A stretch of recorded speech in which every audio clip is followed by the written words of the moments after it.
लोग तुम्हारी चिता की आखिरी लकड़ी के जलने तक का वेट करेंगे और जब वो आखिरी लकड़ी भी जल करके बुझ जाएगी तब तुम्हारा भाई, बेटा, दोस्त ये सब अनंत समय के लिए तुम्हें शमशान में छोड़कर तुम्हारी अगली यात्रा के लिए अलविदा बोलकर छोड़कर वापस अपने घरों में लौट जाएंगे। कुछ दिन तो तुम उनके बीच जिंदा रहोगे कि अच्छा इंसान था, थोड़े दिन और जी लेता, और फिर समय के भंवर में वो तुम्हें कहीं पीछे छोड़कर आगे निकल पड़ेंगे। वो तुम्हारा वापस आने का वेट नहीं करेंगे क्योंकि उनको पता होगा कि जो एक बार चला गया वो वापस नहीं आता, तो वेट करने से क्या फायदा। बस तुम्हारी कहानी यहीं पर खत्म हो जाएगी। तुम ऊपर से देखकर सोचोगे कि लोग कितने स्वार्थी थे, जब मैं उनके काम आता था तो कितने पास रहते थे। आज मैं जब दुनिया से चला गया हूँ तब भी दुनिया वैसी ही चल रही है। तुम्हें अफसोस होगा कि क्या मैं इन्हीं लोगों के लिए जन्म लेकर पृथ्वी पर गया था। तुम उनसे बहुत सवाल करना चाहोगे लेकिन लाख कोशिशों के बाद भी तुम्हारी आवाज उन तक नहीं पहुंच पाएगी। तुम वापस आकर फिर से दोबारा जिंदगी जीना चाहोगे क्योंकि तुम्हें जिंदगी जीने का मतलब तब समझ में आ चुका होगा। तुम्हें महसूस होगा कि तब तुम अपनी लाइफ में अपने आसपास के माहौल में खुद को कितना भूल गए थे।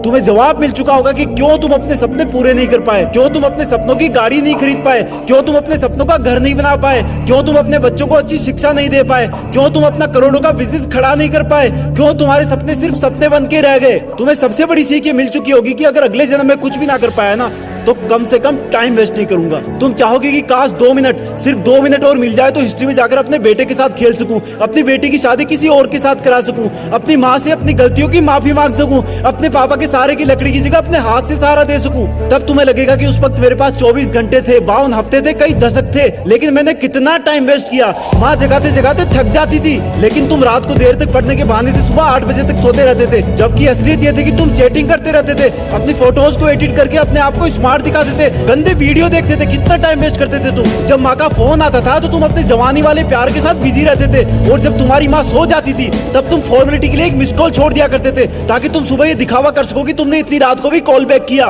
Shame on you idiot. तुम हर काम को, पढ़ाई को कल पे टाल दिया करते थे। जो हाथ तुम्हारे बूढ़े माँ बाप को सहारा देने चाहिए थे वो हाथ हमेशा बिना मतलब मोबाइल पर उंगलियां फिराने में बिजी रहता था। तुमने कितने घंटे सुबह लेट उठने की वजह से बर्बाद किए। उन घंटों को मिला के कई दिन बन जाते। दिन से महीने और महीनों से कितने साल की जिंदगी तू एक्स्ट्रा जी सकता था, मेहनत करके अपने सपने पूरे कर सकता था, अपने माँ बाप को भी कहीं घुमाने ले जा सकता था, अच्छी किताबें पढ़ के अपनी लाइफ में कितनी वैल्यूज ऐड कर सकता था। अब मरने के बाद 1 मिनट तो क्या, 1 माइक्रो सेकंड भी नहीं मिल सकती तुझे क्योंकि जिंदगी में कितने ही साल पहले ही मिल चुके थे तुझे।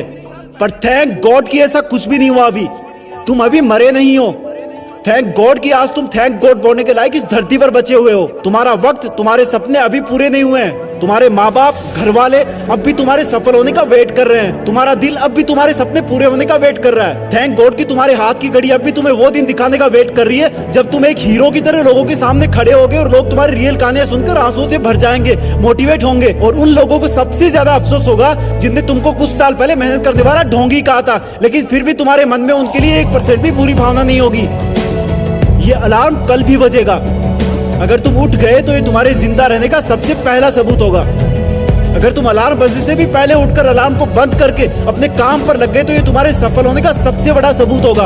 और अगर अब भी तुम डेली 12 घंटे सोओगे तो तुम्हारी आधी लाइफ तुम मरे हुए के समान जियोगे क्योंकि सोता हुआ और मरा हुआ इंसान इस दुनिया में नहीं रहता। तुम्हारा आउटपुट एब्सोल्यूट 0 रहता है। अगर तुम डेली 8 घंटे सोओगे तो तुम्हारी 1/3 लाइफ ऐसे ही खत्म हो जाएगी और अगर डेली तुम 6 घंटे सोओगे तो तुम्हारी 1/4 लाइफ ऐसे ही गुजर जाएगी। अरे कई महान लोग तो सिर्फ 4 घंटे सोया करते थे। रात को सोकर सुबह उठने का मतलब है कि हमें और मौत में 1 दिन का फासला और कम हो गया है। इससे पहले कि मौत तुम्हारे पास पहुंचे तुम अपनी मंजिल तक पहुंच जाओ। अपनी कहानी लिख दो, जो लाइफ में करना चाहते हो वो कर लो, पर कम से कम सुबह जल्दी उठना सीख लो क्योंकि तुम ज्यादा जीने के लिए अपनी उम्र नहीं घटा सकते। सिर्फ और सिर्फ बची हुई जिंदगी में टाइम मैनेज करके अपना टाइम बढ़ा सकते हो।